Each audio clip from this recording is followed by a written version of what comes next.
Padmesh institute of वैदिक sciences Kanpur की ओर से केतु पद्मेश का नमस्कार। नवरात्रि ऊर्जा का पर्व हमारे देश में सनातन संस्कृति और धर्म में 4 प्रकार की नवरात्रियां हैं। चैत्र शुक्ल पक्ष की नवरात्रि और अश्विन शुक्ल पक्ष की नवरात्रि, ये सार्वजनिक नवरात्रियां होती हैं। इसमें सामूहिक रूप से भी पूजा किया जा सकता है, परिवार के साथ पूजा किया जा सकता है। और 2 नवरात्रियां गुप्त नवरात्रियां होती हैं, वो आषाढ़ मास शुक्ल पक्ष की और माघ मास शुक्ल पक्ष की प्रतिपदा से प्रारंभ होती है।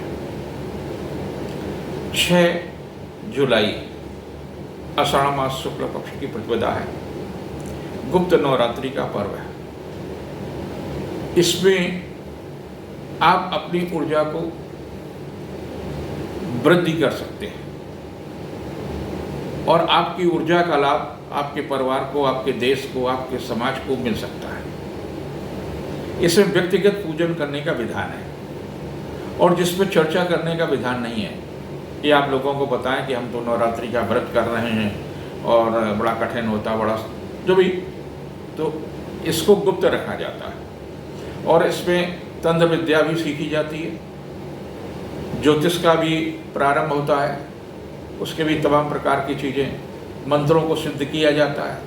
आप अपना जो व्यक्तिगत ही साधना है, व्यक्तिगत लाभ है, वो गुप्त नवरात्रि में संभव है। करना क्या है? 9 दिन का व्रत इसमें भी है। एक ही स्थान पर रहना है। आप जिस कक्ष में रह रहे हैं उस कक्ष में भी साधना कर सकते हैं, दूसरे कक्ष में भी साधना कर सकते हैं, लेकिन एक ही स्थान पर आपको 9 दिन रहना होगा। पहली। दूसरा, उत्तर और पूर्व की दिशा में भगवती की स्थापना होगी। नवरात्रि में जैसे करते हैं कलश स्थापना, इसमें भी कलश स्थापना होगी। कलश के साथ भगवती की मूर्ति की स्थापना करते हैं और जवारे भी इसमें भी होते हैं। तो इसमें कुछ नया नहीं है, केवल नया ये है कि हम शोर नहीं मचाते, दूसरों को बताते नहीं, गुप्त रखते हैं, जिससे आपके अंदर की आंतरिक गुप्त शक्तियां जागृत हो सके। अधिक से अधिक समय मौन रहने की बात है। अगर आप पूरे 9 दिन व्यस्तता के कारण से नहीं रह सकते हैं तो आप 3 दिन रह सकते हैं आखिरी के, 5 दिन रह सकते हैं आखिरी के, ये भी सुनता है। या पहले और आखिरी दिन रह सकते हैं, तो आपको कलश स्थापना की आवश्यकता नहीं है। अब इसमें करना क्या है? एक लक्ष्य निर्धारित करना है कि हमें को स्वास्थ्य लाभ करना है। इन दिनों में आप मानसिक रूप से परेशान हैं, डिप्रेशन में आ रहे हैं, तो डिप्रेशन से मुक्ति के लिए पारिवारिक कलह हो रही है, तो पारिवारिक कलह के लिए आर्थिक मामलों में भी परेशानियां हो रही हैं, तो उस मामले में तो एक संकल्प लेकर के आप पूजन करेंगे। एक दिशा निर्देश है कि आप क्या करें। दुर्गा सप्तशती का अगर रेगुलर आप कर रहे हैं तो दुर्गा सप्तशती का पाठ करेंगे। अगर नहीं कर सकते हैं तो आप 32 नाम दुर्गा जी के हैं, दुर्गा दुर्गा समनी दुर्गा पाद निर्माण दुर्ग छेदनी, ये 32 नामों का आप जप करेंगे 32 बार। इसके अतिरिक्त अगर आपको कोई परेशान कर रहा है, लगातार आपके मन में भय है, लगातार आप डिप्रेशन में आ रहे हैं,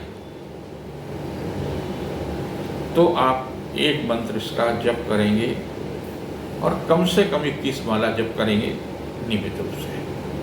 श्रीं ह्रीं सरस्वते स्वाहा, श्रीं ह्रीं सरस्वते स्वाहा, 108 दाने की माला होती है और उसको कम से कम आप 21 बार करें। अगर 9 दिन के अंदर आपने 1.25 लाख कर लेते हैं और आखिरी दिन हवन करते हैं तो आपके अंदर जो परेशानी है वो परेशानियाँ दूर हो गई। कई लोगों को आर्थिक संकट है और ज़्यादातर लोगों को आर्थिक संकट है, पैसा आता रुकता नहीं है, बार बार नौकरी छूट जाती, बार बार व्यापार में नुकसान होता है। उस दिशा में भी 15 अक्षर का मार्कंडेय ऋषि ने जो मंत्र लिखा है, जिसको कीलक नहीं किया गया, आज भी सिद्ध है, आप जब कर सकते हैं। का ए ई ला ह्रीम, हा सा का हा ला ह्रीम, सा का ला ह्रीम। इस मंत्र का आप इस कालखंड में जप करेंगे, आपकी साधना पूरी होगी। आखिरी दिन हवन जरूर करें और हवन करने के बाद में जैसा परंपरा है हमारे यहाँ कि हम कन्या पूजन करते हैं। अगर नियमित रूप से कन्या पूजन कर सकते हैं तो जरूर करें, नहीं तो अष्टमी के दिन, नवमी के दिन आप कन्याओं का भोजन कराएं, कन्याओं का उपहार देंगे, उनका पूजन करेंगे और उसके बाद में जब आप हवन करेंगे तो आप देखेंगे कुछ महीनों में आपकी आर्थिक स्थिति में सुधार हुआ। कई लोगों को रात को सपने देखते हैं, डर जाते हैं, घबरा जाते हैं, तमाम सारा सब कुछ होता है, तो उन्हें तो 32 नाम का जो दुर्गा सप्तशती के आखिरी में नाम दिए गए हैं, दुर्गा दुर्गा समनी, दुर्गा पाटन, दुर्क्षेदिनी, दुर्गसादिनी, दुर्गनाशिनी, ये 32 नामों का जप करना चाहिए। ये छोटे छोटे से प्रयोग जो हैं आपकी ज़िंदगी में बहुत बड़ा परिवर्तन कर सकते हैं। आर्थिक मामलों में भी परिवर्तन होगा, आत्मविश्वास में परिवर्तन होगा, स्वास्थ्य में भी परिवर्तन होगा, प्रतिष्ठा में भी परिवर्तन होगा, पद में भी परिवर्तन होगा और सुखद होगा।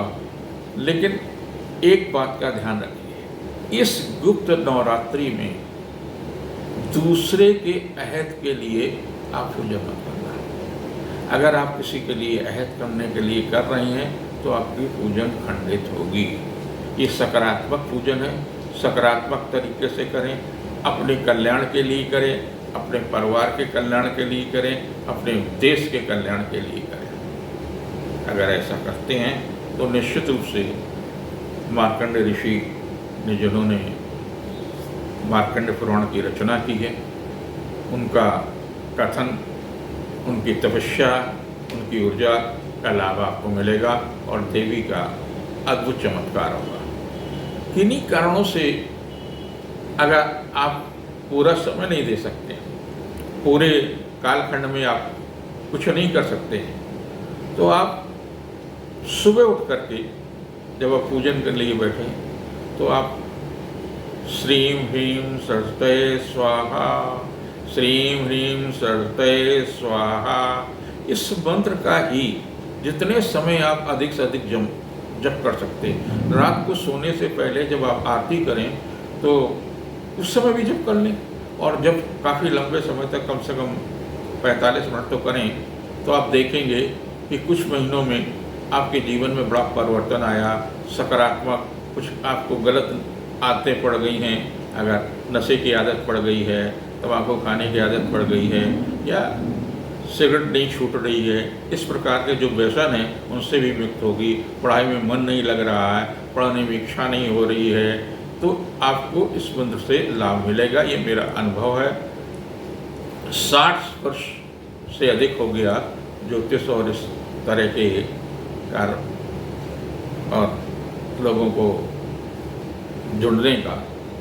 जो लोग हमसे जुड़ गए हैं, लगभग 50,000 से ज़्यादा सब्सक्राइबर आपने दिए, उन सबके लिए भी मैं आभारी हूँ कि लगातार आप हमारे साथ जुड़ रहे हैं और निश्चित रूप से एक दूसरे को भी लाभ बताएंगे तो इन प्रयोगों का लाभ उन सभी को मिलना चाहिए जो उसके हकदार हैं। अब हम साप्ताहिक राशिफल के बारे में चर्चा करेंगे। इसमें एक बड़ी बात क्या हो रही है कि बृहस्पति के साथ मंगल 12 तारीख को आ जाएगा। बृहस्पति और मंगल की युति होगी, तो कहीं न कहीं कुछ पारिवारिक समस्याएं भी आएंगी, अपनों से ही समस्याएं आएंगी, कर्ज आपके लिए काफ़ी कष्टदायी हो सकता है, दुर्घटनाएं अधिक होंगी। धार्मिक कार्यों में जब आप जाएं तो अपनी सुरक्षा की व्यवस्था जरूर करें, चाहे वो मंदिर जा रहे हों, चाहे वो प्रवचन सुनने जा रहे हों, कुछ भी करने जा रहे हों, उनमें अपने और अपने परिवार की सुरक्षा के प्रति जरूर ध्यान दें। अभी मैं कैची धाम गया हुआ था, काफ़ी भीड़ थी, लेकिन महाराज जी की कुछ ऐसी कृपा थी, मुझे कुछ व्यवस्था दर्शन करने की। कई दिन में रहा, पत्नी शायद मेरे साथ में कुछ लोग और थे। आप भी जाएं तो इस बात की जरूर सुरक्षा रखें, क्योंकि मंगल और बृहस्पति तमाम प्रकार की दुर्घटनाएं देता है, इनकी युति। तो उस जीवन के बारे में कहा जाता, मेरी माँ कहा करती थी बचपन में, काया है तो धर्म है, यानी शरीर की रक्षा बहुत आवश्यक है। आप सबका शरीर सुरक्षित रहे, धार्मिक कार्यों में रुचि लें, लेकिन अपनी सुरक्षा के साथ। जिनका मेष राशि है उनके लिए 8 तारीख का समय कुछ ठीक नहीं है, वेट की परेशानी हो सकती, पारिवारिक उलझनों का सामना करना पड़ सकता, लेकिन 9, 10, 11 को संतान के दायित्व की पूर्ति होगी, रचनात्मक प्रयास सार्थक होंगे, धन यश कीर्ति में वृद्धि होगी। 12, 13 को मन शांत रहेगा, स्वास्थ्य के प्रति सचेत रहने की आवश्यकता, और 14 को यश और कीर्ति में वृद्धि होगी, जीवन साथी का सहयोग और सानिध्य मिलेगा। जिनकी वृषभ राशि है उनके लिए ये साधना करना बहुत आवश्यक है, क्योंकि आप संवेदनशील बहुत हैं, और जो व्यक्ति संवेदनशील होता है तो भावनाओं में बह करके कई बार नुकसान उठाता है, कई बार स्वास्थ्य खराब करता है। तो आपको चाहिए कि स्वास्थ्य की रक्षा के लिए जो मैंने मंत्रों की बात की है उनको आप जप करिए। आपके लिए आर्थिक पक्ष मजबूत होगा, रिश्तों में मजबूती आएगी, पारिवारिक जीवन सुखमय होगा। 8 को जीविका के क्षेत्र में प्रगति होगी, शासन सत्ता का सहयोग मिलेगा। 9, 10, 11, 12 की तिथियाँ जीविका के क्षेत्र में प्रगति होगी, शासन सत्ता से भी सहयोग मिलेगा, रिश्तों में निकटता आएगी। और 12, 13 को शिक्षा प्रतियोगी परीक्षा की दिशा में सफलता मिलेगी, संतान के दायित्व की भी पूर्ति होगी। 14 थोड़ा सा तनावपूर्ण तिथि है, स्वास्थ्य के प्रति सचेत रहने की आवश्यकता है। जिनकी मिथुन राशि है उनके लिए मंगल हमेशा कष्टदायी होता है। मिथुन लग्न या कन्या लग्न में मंगल जहाँ भी बैठता है वहाँ ही कष्टदायी होता है, तो शासन सत्ता से भी सावधान रहने की आवश्यकता है। व्यर्थ के झगड़े विवाद की स्थितियाँ को टालें, समझौते की स्थिति में चाहे पारिवारिक हो चाहे साथ, उसको दूर करने का प्रयास करें। 8 तारीख को आर्थिक प्रयास सार्थक होगा, जीविका के क्षेत्र में भी लाभ मिलेगा, रिश्तों में नज़दीकी आएगी, शिक्षा प्रतियोगिता के क्षेत्र में चल रहा प्रयास सार्थक होगा।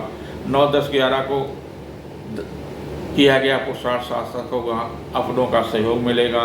और 12, 13 को किसी महिला पारिवारिक सदस्य से तनाव मिल सकता, व्यर्थ की उलझने होंगी, वाद विवाद को न बढ़ाएं। 14 को बुद्धि कौशल से किया गया कार्य संपन्न होगा, रिश्तों में निकटता आएगी, व्यवसाय प्रतिष्ठा बढ़ेगी। जिनकी कर्क राशि है आर्थिक मामलों में सफलता मिलेगी, चली आ रही समस्या का समाधान होगा, धन यश कीर्ति में वृद्धि होगी। 8 को मन थोड़ा सा तनावपूर्ण रहेगा, व्यस्तता बहुत होगी और आर्थिक लाभ भी मिलेगा। 9, 10, 11 को धन यश कीर्ति में प्रतिष्ठा में वृद्धि होने का योग है। 12, 13 को किया गया पुरुषार्थ सार्थक होगा, रिश्तों में मजबूती आएगी, मैत्री संबंध प्रगाढ़ होंगे। 14 को स्वास्थ्य के प्रति सचेत रहने की आवश्यकता है, व्यक्ति विशेष के कारण तनाव हो सकता है। जिनकी सिंह राशि है उनके लिए भी सप्ताह व्यस्ततापूर्ण होगा, भाग दौड़ रहेगी, मांगलिक और सांस्कृतिक उत्सवों में हिस्सेदारी रहेगी। 8 को कुछ मन अशांत हो सकता है, व्यर्थ की उलझन होगी। 9, 10, 11 को रिश्तों में मजबूती आएगी, पारिवारिक जीवन सुखमय होगा।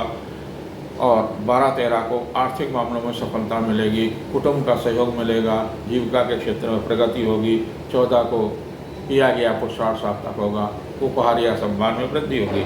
जिनकी कन्या राशि है, व्यवसायिक दृष्टि से उत्तम होगा, संतान के स्वास्थ्य के ऊपर सचेत रहने की आवश्यकता है। शिक्षा प्रतियोगिता के क्षेत्र में चल रहा प्रयास सार्थक होगा। देशाटन, स्थानांतरण, विभागीय परिवर्तन की दिशा में भी लाभ मिल सकता है।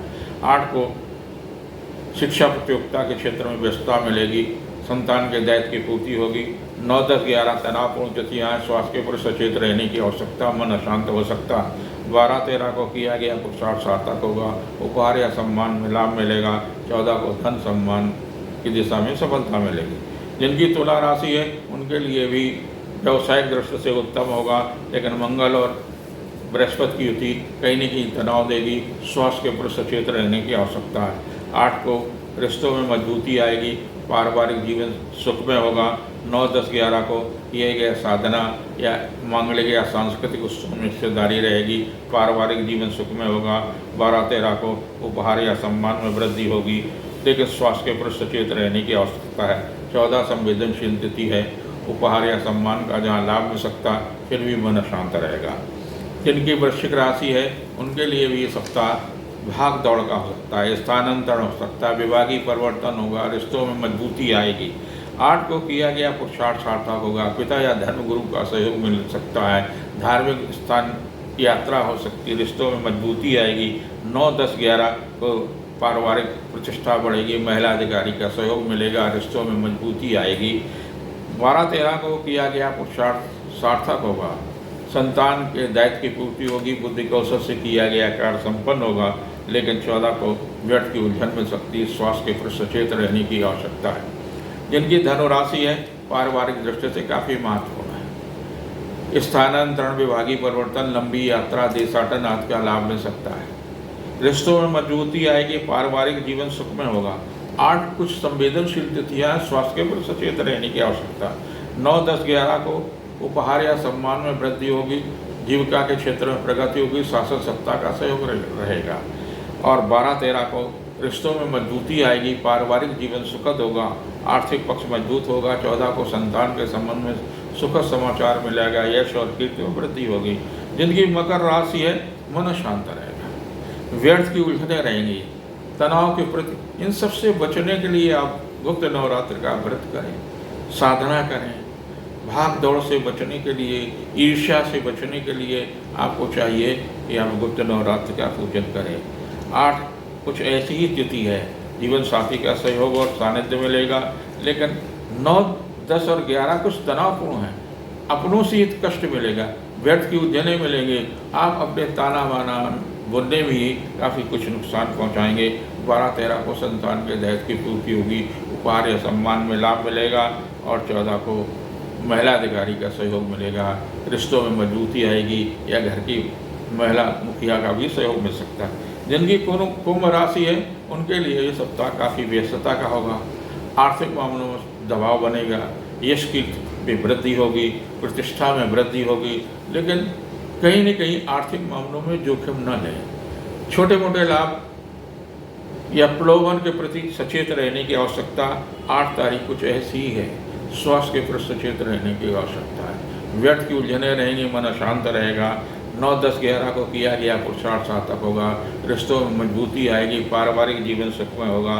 12, 13 को स्वास्थ्य के प्रति सचेत रहने की आवश्यकता, व्यर्थ की परेशानी मिलेगी, स्वास्थ्य के प्रति सचेत रहें और झगड़ा विवाद से बचें, समझौता का रास्ता अपनाएं। 14 को आर्थिक मामलों में सफलता मिलेगा, चली आ रही समस्याओं पर विजय श्री मिलेगी। आपके लिए मंगल और बृहस्पति की तिथि काफ़ी लाभदायी होगी, स्वास्थ्य में भी सुधार होगा, रिश्तों में भी मजबूती आएगी। जिनकी मीन राशि है, उनके लिए भी आर्थिक मामलों में सफलता का योग बनता है। मंगल और बृहस्पति की जो युति है वो कहीं न कहीं लाभदायी होगी, लेकिन मित्रों से सचेत रहने के, संतान के दायित्व की पूर्ति होगी। 8 को किया गया पुरुषार्थ सार्थक होगा, जीविका के क्षेत्र में चल रहा प्रयास सफल होगा। 9, 10, 11 तनावपूर्ण तिथियाँ हैं, व्यर्थ की उलझनें रहेंगी, मन शांत रहेगा, अपनों से क्लेश मिल सकता है। 12-13 को आर्थिक मामलों में सफलता मिलेगी, जीवन साथी का सहयोग और सानिध्य मिलेगा। 14 को रिश्तों में मजबूती आएगी, लेकिन स्वास्थ्य के प्रति सचेत रहने की आवश्यकता है। आप सब पर गुप्त नवरात्रि में भगवती का आगमन सुखद हो, आपके लक्ष्य की पूर्ति हो, आपको नई दिशा मिले।